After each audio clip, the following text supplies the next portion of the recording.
special guests for you, including WKU University President Tim Caboni, and I'm going to be asking him the hard-hitting questions, like what's the deal with the bow ties?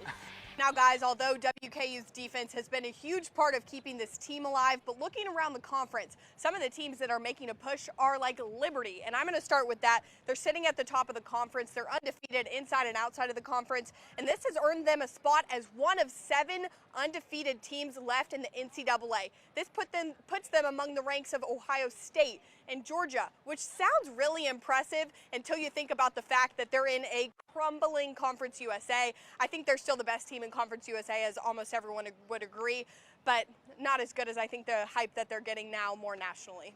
We're now joined by meteorologist Dana Money, plus a look into one of WKU's finest traditions, the homecoming parade. Now President Timothy Caboni is joining us on one of the greatest days of the year to be a Hilltopper. Thank you so much for being here. It's good to be with you. So I know that last year you were the star of quite a lot of the parade floats. Were you the star of quite as many this year? And I know a few weeks back, Jordan Davis put on a show just right behind us. Last year, obviously we had DJ Diesel, can't forget about that. When I was thinking about those two performances, I noticed a common denominator. Oh, you saw a theme there. Oh yeah, they both went to your alma mater, LSU. So is our next performer that comes to the Hill going to also be a Tiger? Well, and another thing to be proud about, yesterday you broke ground on the new field house and press box. Yep. I know that's a super exciting project for the university. Can you talk about why this was such a priority? And on the academic side, I know retention rates are the highest they've been since you started tracking that data. Can you talk about why you think that is? Yeah. And around here, there's been one question we've all been dying to ask you and been talking around a newsroom for the last couple weeks. So can you tell us how you decided on your signature bow tie look? And did you save this special one for homecoming? Oh yeah! Love it, love it. Thank you so much for joining us My today. pleasure. And thanks for the insight on your fashion choices, Colin. Yeah. And how about this stellar ball movement? Jack Edlin flips it off to Christian Lander. He dishes it to Brandon Newman, who drives around a couple defenders for the buckets. Like they're passing around hot potatoes out there, folks. Logan McIntyre for Kentucky Wesleyan loses control of the ball, but Tyrone Marshall Jr. was ready to swoop in. He drives to the basket for the electric dunk, and the crowd goes wild. Tegan Moore with a little too much on the three-pointer, but hey, that's what teammates are for, right? Tyrone Marshall Jr. snatches the rebound and dishes it to Falu Zhang for the layup. But hold on, Tegan Moore isn't one to stay down for long. He makes up for that missed three with the rebound and draws the foul for the and one.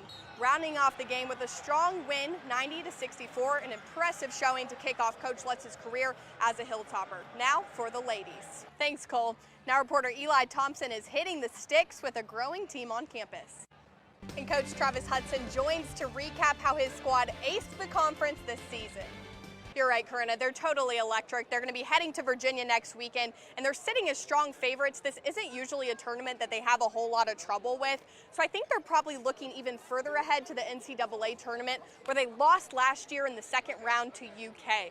But we can't talk about this WKU volleyball team without talking about Paige Briggs. She's an offensive powerhouse. She's good on all sides of the ball. She can serve, she can hit, she can pass. And a lot of those highlight clips, if you actually watch, she'll be passing and then the setter will set her. So she's made 2 contacts on one play, which is remarkable. And she's going to leave a massive hole in this team when she leaves. And I know that's one that they're really looking to fill. They've got 2 new recruits that Cole McIntyre is about to talk with WKU volleyball coach Travis Hudson with in just a few minutes. But first, reporter Lydia Nathan has the story of an important piece of the WKU volleyball team, someone who has been a Hilltopper for 12 seasons but has never hit the court. What I really take away from what Coach Lutz had to say about Kate Unseld is he really is prioritizing the fact that he's a hometown kid. He knows in the era of the transfer portal, guys leave so quickly. This is somebody that they can have faith will stick around. This is someone they can build around and can add confidence to other members of the team. I think he proved he can show up in big moments. During the state tournament, he was averaging nearly 20 points a game. And that's the thing that the tops have been hurting for. They need that level of clutchness. I think he's going to be a great addition to the team. Welcome back to the Extra Point. We are now an hour and a half away from kickoff, so let's talk about some of our keys to the game. So first, I think the key to the game for the tops is going to be that Austin Reed has to perform. He's the top in the conference in completions per game, passing touchdowns, total offense. And if he can continue to perform at that level, we're going to have the edge on the Aggies. Diego Pavia is a good quarterback, but he's not as good as Austin Reed. And if Reed can continue to perform, I think we've got the win. Now it's time to share our picks for who we think is going to take home the win today. And I got got to choose none other than the tops. Too big to fit on the screen. But I think the tops have seen tremendous late season success with Tyson Helton. They're 13 and 3 overall in the month of November. A lot riding on this win. I think they're going to take the win home. It is up and it's good.